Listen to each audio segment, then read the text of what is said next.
I have a gorgeous bone china set that I'd inherited from my mom. I'm downsizing and I don't really have room for it. The kids don't want it anymore. What do I do with it, Bela? And I say, have you heard of this place called Dysfunctional? If you ask me, oh, I'm getting a homeowner's insurance and I just want the lowest deductible possible and these are the couple of codes. How does this work, Bela? Well, listen in on some good advice from Geetu Mistry, who's with Allstate. Or if you're buying a fixer-upper home and now you're going to need some money to fix it later because all your money is gone in the down payment and closing costs and moving expenses, here's Viren to show you how you can get what we call a construction loan. One thing that we never really want to do is call a lawyer because of any issues. Here's a real estate lawyer. She's fabulous. She knows the meter is ticking when you call her. She says, check out on all these things before you call me. Save yourself some money. This is what you want to do. Prevention is better than cure. So this is some great advice from some seasoned professionals in the area. They were kind enough to sit with me for some interviews and we have some great tidbits of information here for you. We've collated them, just a few excerpts from several of my interviews. If you like them, please go ahead and check out my entire interview with them. Folks, this is Bela Vora talking about real estate always. Lots of tips for home buyers and sellers. Stay tuned.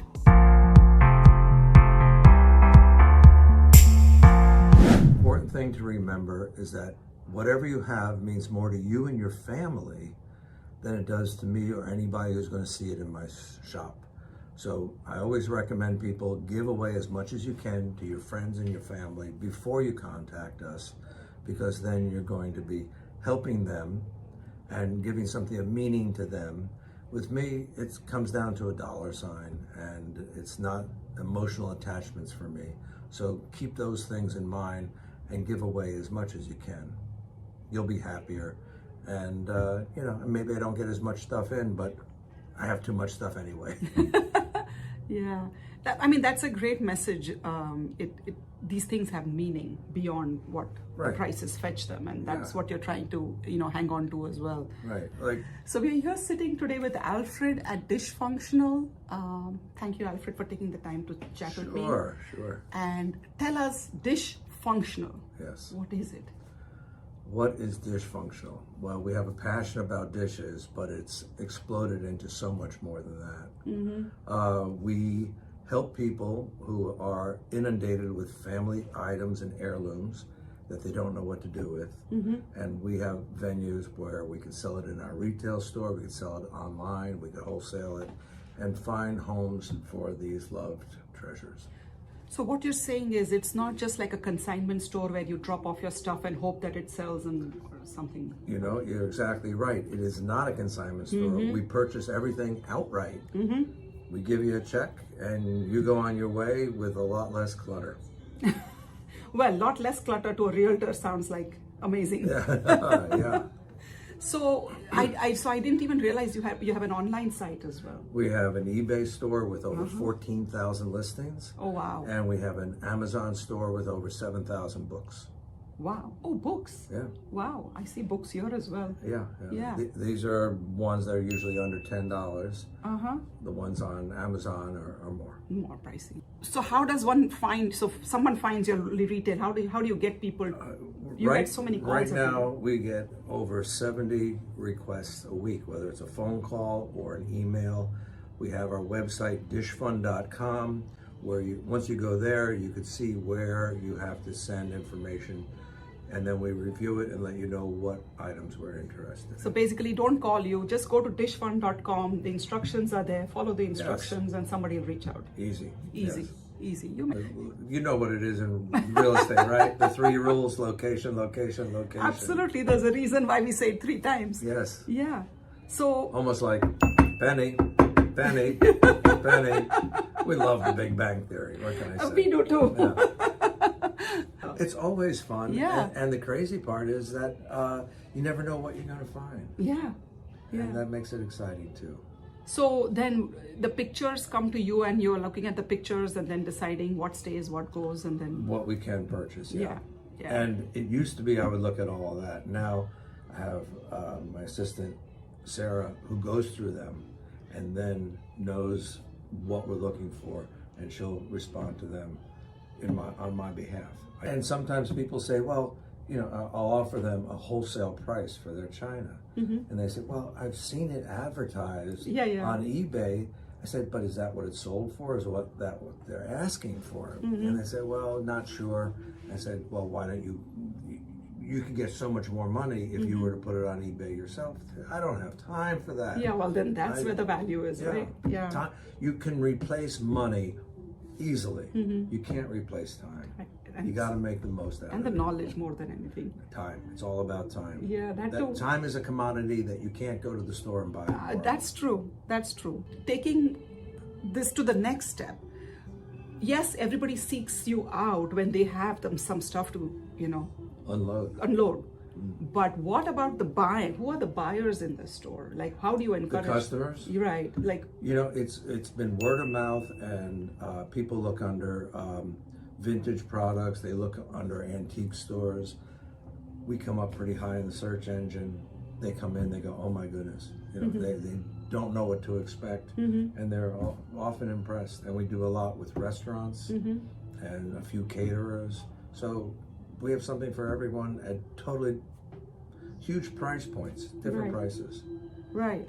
I read in your reviews the story about this bride who picked glassware. She was going to spend a fortune going to rent it or something. Yeah. I had her come to my outlet store, and she loaded up on items at 60% off and did it under budget, and it looked great. Wow. So you could find a lot of things, but even the things in the main store are reasonably priced. Right. Sure, you got some Mackenzie Childs, that's a lot of money, but it's going to be less than. You'll find something in every price range here.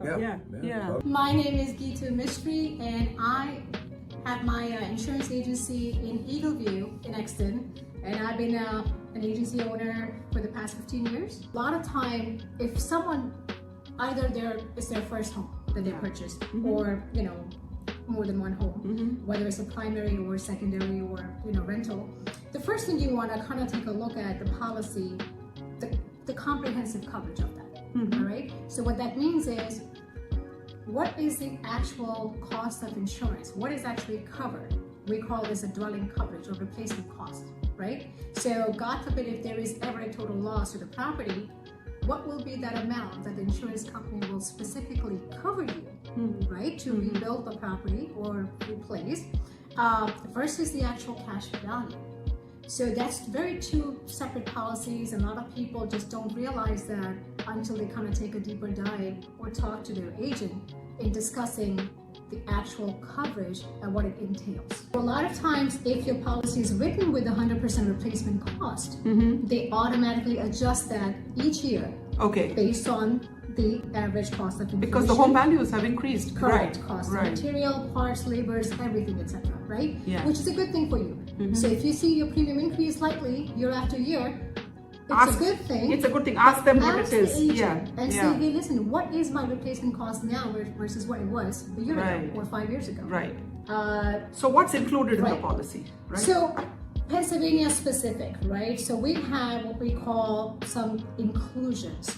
So there is a fire, theft, windstorm, and hailstorms. Okay. Right? So some of those specifics are included and should be included in each and every homeowner's policy, right? And they typically are. Is that the fine print we should be reading? Correct. Oh, yes. Okay. Always read the fine print. If you're not sure, you talk to your agent. Okay. Okay. So you mentioned sinkholes a little while ago. Now that's a huge problem in our area, right? Yes. This Downingtown, Malvern area has sinkhole situations, and people may not even know that Allstate offers. It is an automatic coverage. We also we are including in every homeowner's policy. We actually added that coverage to existing homeowner's policy when we couldn't even offer that before. Yeah. So now it's part of the homeowner's policy. Sinkhole is automatically covered. And one thing I do want to point out specific to the actual homeowner's policy, a lot of companies, they have what they call like inclusion of jewelry firm up to $5,000. Okay. So automatically people assume, oh, it's covered. Okay. No, But 5,000 is not. It's not covered. Okay. So if you have a jewelry, one piece of ring cost you $4,000, they will not give you the $4,000 check. Oh. And here you go. Oh. Because you have not itemized, you have not actually added that particular item to your policy. Oh boy. Okay? Everybody wants to do the cheapest possible thing. Right. Like make my deductible as low as possible. Right. Is that a good way to go? No. No? No. I don't want to pay more money. I tell you why. So either you pay more money now, Okay. or you keep on adding those smaller claims, which by the way, what makes you a high risk potential customer for that insurance company. So let's just say, for instance, you have a low deductible, argument $6,000. People are more likely to file those claims if they're a smaller type of activity, right? Oh, it's $2,000? Oh, I had a small leak there. It was 2,000. I'm going to claim it. I'm going to claim it because hey, even if I can get like $1,000, that's fine after I pay my deductible. Yeah. What happens on the back end now, especially with the insurance companies and the industry is changing dynamics, that you become a very high risk client for that. Because I've made so many claims now. Because you have so many multiple claims, smaller claims, that insurance companies have the right to drop your coverage. Ah. Okay? Yes. So by law, it's called basically breakup law, that we have the right to not insure you or non-renew you as a client if we think that you are a potential high risk. What a problem client, huh? Right. Okay. So for me, I always advise people, especially in our area here in the suburbs, that go with a high deductible. Not only that it's going to help you save some money, right? If you have $1 million home, $2,500 deductible should be minimum, okay? It's not a high deductible anymore, right? Because cost of repair. Everything is gone high, right. yeah. So 2,500 or 5,000, it's okay to have that, right? Not only will help you to lower your cost of insurance, but also will encourage you not to file those smaller type of claims. And listen, if you are ever in doubt, you talk to your agent. You call and say, hey, Geetu, what do you think I should do? Should I or should I just pay out of pocket? Yeah. Right? Yeah. I mean, if you don't have an insurance agent, then, you know, you hope that whoever is call Geetu. whoever is answering on the back end of it will advise you the same. But Yeah. at least, you know, with me, you're just not going to get that, you know, company answer. It's just going to be, hey, listen, you know what? I'd rather you pay out of pocket. Customized, yeah. So when you say equity, I just want to make it clear. Suppose you have a $500,000 home. I can give you the valuation of somebody's home, right? What is the exact current value, that range? And then we know how much they owe on their mortgage. So the balance between what the value is and the mortgage is the equity that they have in the house.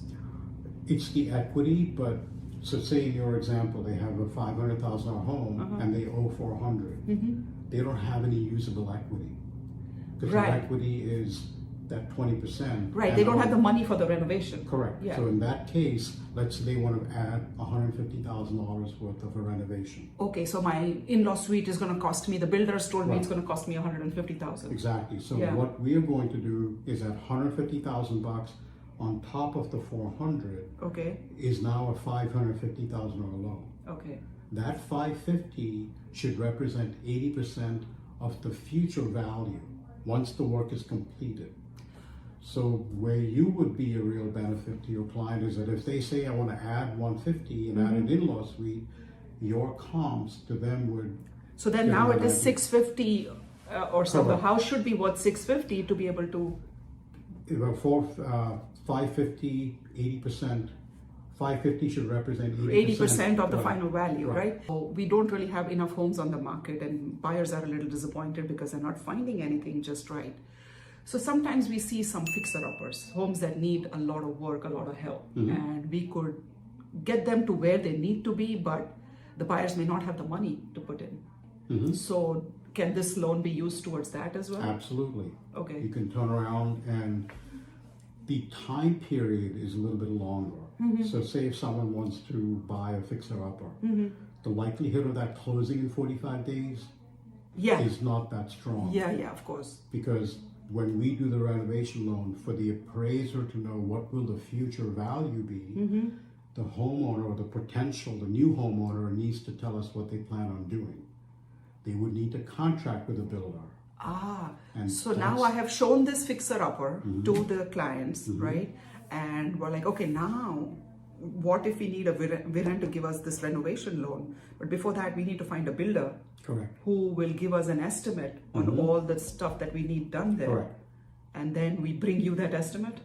It's not, first of all, bring us, the estimate is there, and then you would take that estimate and see, is it going to be worth what they want to do?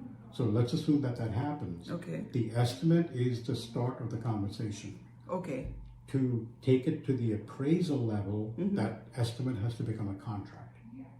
Oh, So okay. the contract has to be there so that we know that once we go to closing, there's only one closing that they purchased the home, and then the construction money is kept aside to be drawn on as the work gets completed. So tell me about the qualification part of it, right? Like, Qualification so, as a buyer? Right, as a buyer is no different than any other loan. It's just we are looking at the higher loan amount. Right. That's all.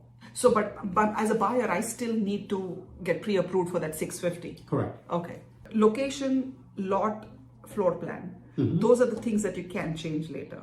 Correct. But now with this renovation, maybe the floor plan can be changed. Maybe the floor plan can be changed. Yeah. And one of the other ways to look at this, especially in this market, is that we know that interest rates are high. Yes. So another way to approach this, and I've recommended this over the past 25 years, is someone go ahead and buy the home as it is, if it is in livable condition. Okay. If they buy it as is, move in, get a feel for the home, And then start to renovate. Because you can start to think along the lines of, okay, I thought I was okay with this kitchen, but maybe if you get rid of that wall and do this and do that, that opens it up. So I you're like not doing it twice. Yeah. So welcome. one more question about interest rates. Would the interest rate for that be very similar to what a mortgage rate Very, is? very similar. Okay. If it's an eighth difference, Okay. that's all that it is. Okay. So, and we invariably do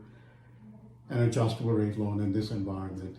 Like a 7-year ARM, that's typically what I've been doing on all the construction loans of late, construction and renovation loans. Because we know by the time renovation is done, you can always turn around and refinance it anyway. So we use them. We'll come and celebrate that That's with you, exactly right? The whole Whether renovation. you like it or not. Yeah. So watch out. Don't get your loans from him because he's going to show up with the bubbly. We know where you live. Well, thanks, Viren. Absolutely. I always admire you for how you have a solid handle on the logistics and the concepts, and yet you try to break it up in layman's terms for some of us who don't quite get it. So appreciate it. That's what we do. Yeah. That's what professionals do. We make the complex easy. Yeah. So Yeah.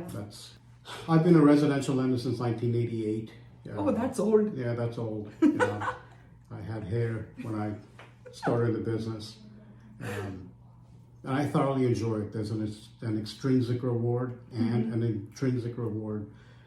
Coming to a closing to see someone, whether it's a first home, second home, fifth home, it doesn't matter. It's your home. Yeah. And if that's what we bring, if that's what we make happen, that's really an intrinsic reward. That feels good here.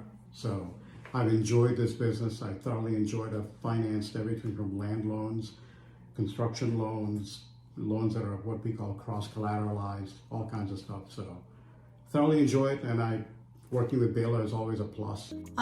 So my name's Maureen Ostien. I have a private firm with my partner Elizabeth Lubker, so we're Lubker Ostien Law. We worked for years with other attorneys, and then in 2021 we ventured out on our own with our own practice.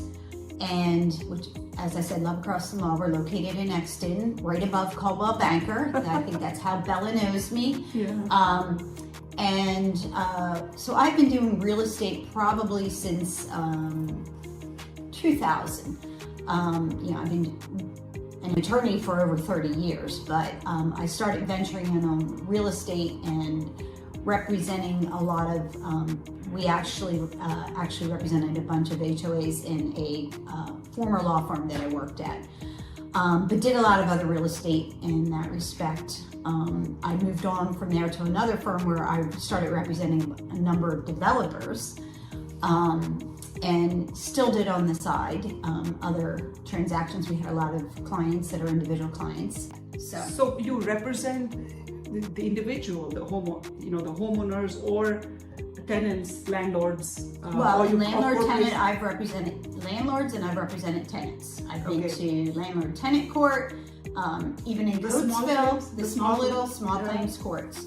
The small claims courts aren't just on landlord tenant matters. Even in the buyer seller disputes in real estate matter, following the sale, if there's something below the jurisdictional limits, small claims court is up to $12,000. It's a lot easier to go to court. I tell most of my clients at that point, go on your own. I kind of walk them through, help them through that aspect of doing it on their own, because the issue is it's very expensive to hire an attorney to show up in court, where the ability to get a final judgment is hard, because in landlord tenant court or small claims court, they you can always appeal it up to the Court of Common Pleas, which is our local court here in Chester County, on your own. So one of the ones that we had worked on together was there was some dispute with some water situation, like the guy upstairs and downstairs, and then this property was being sold, and we didn't want any cloud on the title by the HOA. That's the one we worked on Yes. together. Yes. I remember that now. Yes. When you brought it up and I couldn't remember that one. Yeah. Yeah, so that is the issue. You're talking about cloud on title. That's a huge issue. There are a lot of disputes that happen nowadays when she talks about water leaking. That's a huge litigation area. I've handled a number of those claims on each side. The seller who sold it, who said, I never had a water leak, I didn't know about it. And the buyer who gets it, they get in there, they're in a new house, and all of a sudden it's, a rainstorm comes in and their basement is filled up to wherever. So that really takes us into disclosure statements, and I think you had referenced them. If you are the seller, my recommendation is consistently over disclose. Okay? That is I don't exactly. care if you had a water leak 20 years ago and it's fixed. If the water leak's fixed and repaired, you really don't have the duty to disclose it because you believe it was repaired. But it doesn't hurt to say, I had a water leak 20 years ago and I fixed it, and this is what we did, and we haven't had a leak since. So as a seller, you're filling out a seller's disclosure, and they're asking you these specific questions, right? The idea is, that's my instructions to them all the time, like, fill this out as truthfully as you can. Right. And disclose, when in doubt, just disclose, right? Like, Yes. will they want to know about this? This is sometimes, I have sellers who ask me that, like, is that relevant? Yes, everything is relevant. Material defects in the property are all relevant, just, disclose. Yeah, so it does need, as Bella says, it does need to be a material defect. Yeah. What is a material defect? There's no definition. It again is left up to the subjective jury, if you took the case to court, as to whether it's material or not material. Now, something structural is almost set forth. If there's a structural problem with the house, it's going to be material and you need to disclose it if you know about it. Now, the disclosure only applies to things that you know about. If you don't know about it, you can't disclose it. It's something that you know about. So, if something gets discovered down the road from a buyer and you never knew about it, that is a fine way of avoiding liability. It's just if you know about it. So when you're sitting down and filling out that form, you really should take it seriously, answer each question, and think a little bit in answering each question. So what you're recommending is take your time and fill it out. Let's not do this in a hurry. Yes. Because if after 30, 40 years of living in a home, you can't remember every single thing that happened. No, and I'm not telling you have to do Yeah. every big major thing. I'm giving you nuances of a couple of cases that I had that got brought in. And to me, if you disclose that you've had mice activity in the past, but as of now, we haven't had it that we're aware of in the last year, and that dissuades somebody from buying your house, then you don't want that buyer. That's how I feel. You don't want that buyer. The same with, I've had water leaks. Well, I think most homeowners at some point have had a water leak in their house. Yes. And they fixed them and repaired them. A house isn't like it gets issues. Everybody has problems with their house during your home ownership because real estate is considered unique in Pennsylvania. So if they can't get that property, they can go to court and try to force you to sell it. Whereas for the seller, if the buyer breaches, the way our standard Contracts are agreement written. of sale are, and everybody checks this off, is they're only entitled to get liquidated damages, which is generally the liquidated damages, the cost of the return of the deposit money. Interestingly, Pennsylvania does not have any provision in their standard agreement of sale to allow either party to recover attorney's fees. And that's kind of a shame, because New Jersey's standard does allow recovery of attorney's fees. And that is a big deal, because if you've been harmed, you end up having to hire an attorney, and you never get your full damages back because you're paying for an attorney. And you only get the deposit, that's the max. Because Yeah, there the is deposit is the max. The deposit's Yeah. a max, right. So Yeah, unless you don't check that box. You don't have to check the box, but everybody does. everybody So, does, yeah, yeah. I know. What you mentioned lawsuit. We recently, the real estate industry is going through some craziness because of this recent lawsuit, right? The Stitzer Burnett, it just got approved by Yeah, our so the that, Department of Justice. yeah, in August, they, No, just yesterday, it was, got approved. it got approved, yes. well, I don't know how, and this is really legally, I don't know if it's a law issue or an issue with you, and I don't know how you as realtors, this is realtors, we talk to sellers or both, the realtors are going to be handling this. I haven't seen a change thus far, and I don't know how Coldwell Banker's handling it, but you know, I think most of the time the buyers were already, if you get a real estate agent, you're already entering into a listing agreement, you're already negotiating to some extent. It used to be that the seller always paid the commissions. I think because we're in a seller's space right now, maybe that won't happen, but that the seller's going to pay it all, but I haven't seen a change, and I don't know, Bella, if you have had an issue or a change. There are big, large companies whose main way of operation is discounting. So, you know, we have some big discount models out there. So it was never 6%. And every time someone mentions 6, it's always assumed that one realtor made 6. It's actually split between two. So it's 3%, even if that was the case.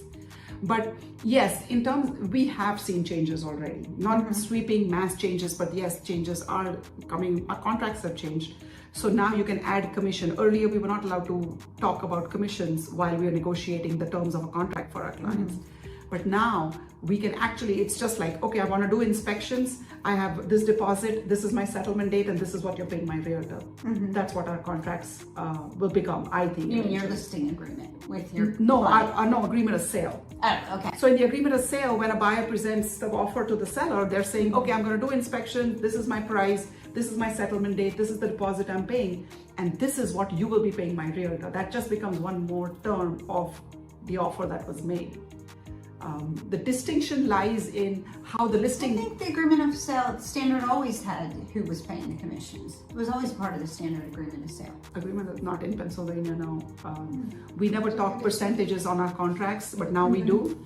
And because in the past, it was broker to broker. So the broker's listing contract had the commission, and then out of the commission, we paid the buyer broker a certain percentage. Right. Now we can, well, at least the way I am beginning to do it with the Coldwell Banker forms is, I'm going to say this is my fee, and my listing contract states my fee and Coldwell Banker fee, right? And then what you're paying the buyer broker is up to you. This is another number, and you can decide to pay right now, or you can wait and do it with the offer. Speaking of, you know, lawsuits coming back, so can you explain a little bit more about the process, right? When the client is unhappy, they're like, I need to talk to a lawyer. Bela, do you know a good lawyer? And I was like, I know Maureen Ostien. She's upstairs in my office building, and I'm happy to recommend. But you don't want frivolous calls. You don't have time for them.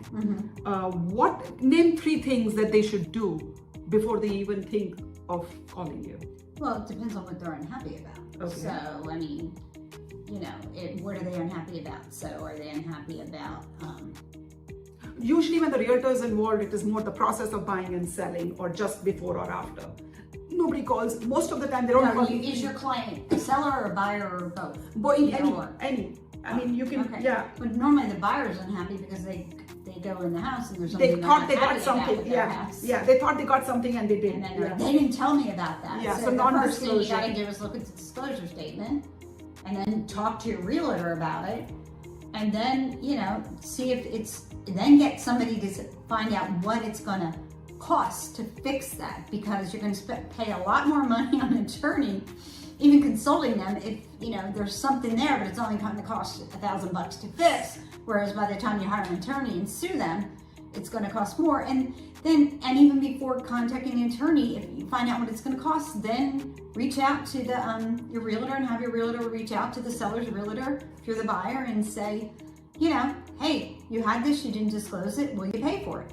So try to get it resolved yourself first. I mean, that's what I would tell anybody. What about the tenant evictions piece of it? There's plenty of investment properties around here. People end up becoming what I call accidental investors. They lived in a home and they moved on, and then they never sold that old home, or they inherited something from their parents, or right. And so they're not necessarily investors, but they end up having one or two properties like that, which now has become an issue. The tenant is not paying rent, or they've destroyed the property. I mean, every time I have seen enough properties where I'm like, oh my god, there's no way your deposit is going to cover all of this. Right. So protect yourself against that. And I don't think a lawyer. Well, the problem with it, if this is your problem with landlord-tenant cases, is I say damage cases, all this kind of stuff, like construction cases, because I have a lot of construction cases that I do, which is real estate again, but it's not the sale here. Yeah. But is you can't get blood from a stone.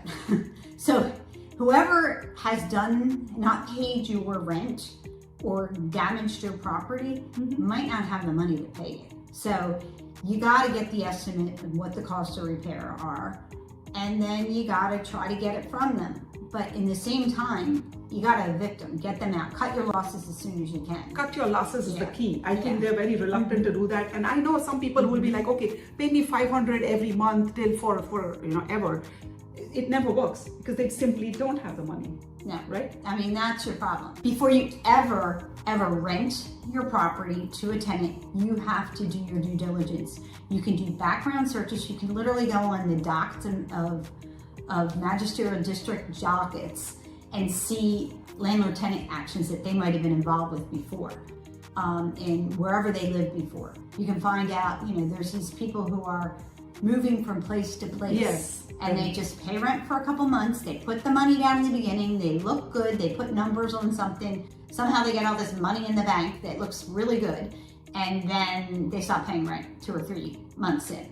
And they live there and they know how long it's going to take to evict. And then they talk to you and they make it seem like they're going to do it. And then they don't. So you can just look at the landlord-tenant matters and do that. You can also get any kind of referrals. Reach back out to the old landlords that they rented from before, for sure, to find out what they did. There's a trick there. What? So, every time we call the old landlord, the end landlord is really so happy to have them leave from their place. They're not necessarily truthful anymore. Well, I don't know about that one. So prevention is the best form of avoiding these. So we have, my husband and I own a number of rentals. We're down to 1 right now. And he's probably at the 1 right now. He does all the stuff himself. He does everything. Wow. And but at one point we had 4 rental properties. So just like you, it's like he was going to retire on that, but he's still working. And we ended up, because they are hard. We've had to evict tenants. We've had to do it all. Okay, you heard it here but we've first. had wonderful tenants too. So there is a plus, and you can make money on it. And when you buy it, you hold it for years, and you're using the money to pay off the mortgage, and then you make all the money. It's a good investment. Real estate is always going to be a good investment, even when it goes up and down. I do believe it. But you said something about even lawyers have had to evict tenants. I mean, you said you've had to evict one before. Oh yeah, yeah. My own tenants. Yeah, exactly, right.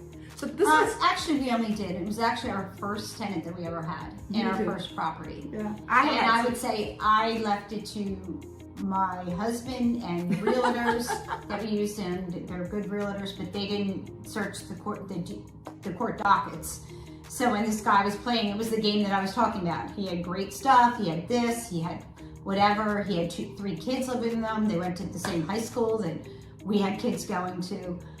Great, seemed like potential tenant. And then he just stopped paying, and he always had an excuse. And my husband had a nice heart to think it was whatever, and then That finally he is realized. usually what gets you. And so everything. finally I got involved, and all I did was check the court dockets and saw that he had been evicted 3 other times in the last years and was just rotating and waiting until he finally got evicted. Can you? So- How do you check? And the we never court got the dockets? money back from him. I mean, really, Nobody- you can't chase him down. That's Nobody the that one we thing. know ever gets the money Get the rent back. back. So I it's know. sad to say. So Thank you, Maureen. This yes, was I very really helpful. have to We go. were supposed Thank to you. chat for 15 minutes and I could talk to you Okay, how long is forever, it? I think. But this is great. It's oh goodness lot me, of good, I do have to get back. lot of good information Thank for you. us. Thank you so much for doing Thank this. you. I I know. appreciate it. Take Thanks. care.